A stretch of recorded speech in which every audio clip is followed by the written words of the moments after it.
दोस्तों, आज हम जानेंगे श्री कृष्ण और सुदामा की दोस्ती की कहानी।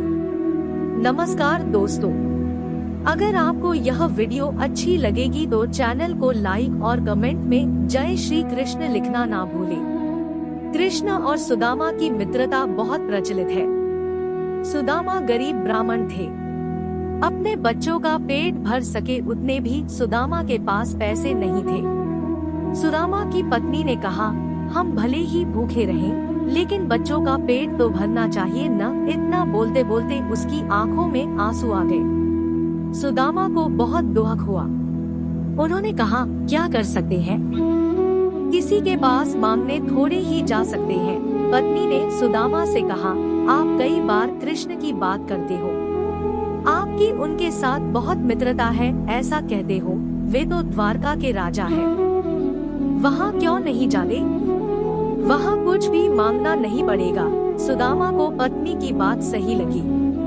सुदामा ने द्वारका जाने का तय किया।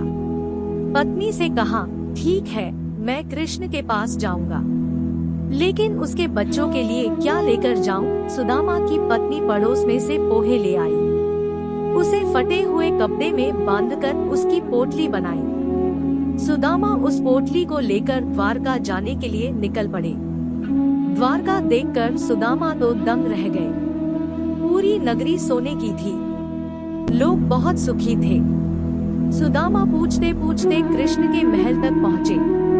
दरबान ने साधु जैसे लगने वाले सुदामा से पूछा, यहाँ क्या काम है?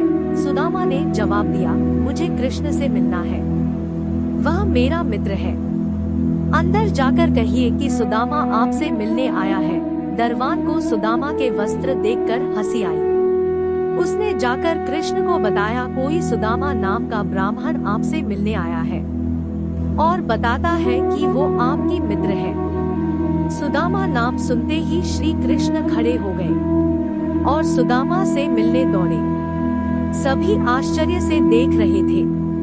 कहा राजा और कहा ये साधु। कृष्ण सुदामा को अपने महल में ले गए। सांदीपनी ऋषि के गुरुकुल के दिनों की यादें ताजा की। सुदामा कृष्ण की समृद्धि देखकर शर्मा गए। सुदामा पोहे की पोटली छुपाने लगे, लेकिन कृष्ण ने खींच ली।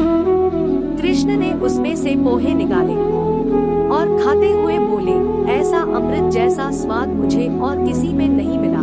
बाद में दोनों खाना खाने बैठे। सोने की थाली में अच्छा भोजन परोसा गया। सुदामा का दिल भर आया।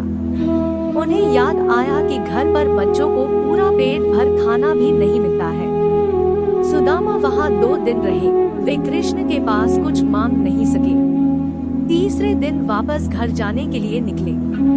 कृष्ण सुदामा के गले लगे और थोड़ी दूर तक छोड़ने गए। घर जाते हुए सुदामा को विचार आया, घर पर पत्नी पूछेगी कि क्या लाए, तो क्या जवाब दूंगा? ऐसे सोचते सोचते सुदामा घर पहुँचे। वहाँ उन्हें अपनी झोपड़ी नजर ही नहीं आई। उतने में ही एक सुंदर घर में से उनकी पत्नी बाहर आई। उसने सुंदर कपड़े पहने थे। पत्नी ने सुदामा से कहा, देखा कृष्ण का प्रताप, हमारी गरीबी चली गई। कृष्ण ने हमारे सारे दुख दूर कर दिए। सुदामा को कृष्ण का प्रेम याद आया। उनकी आंखों में खुशी के आंसू आ गए।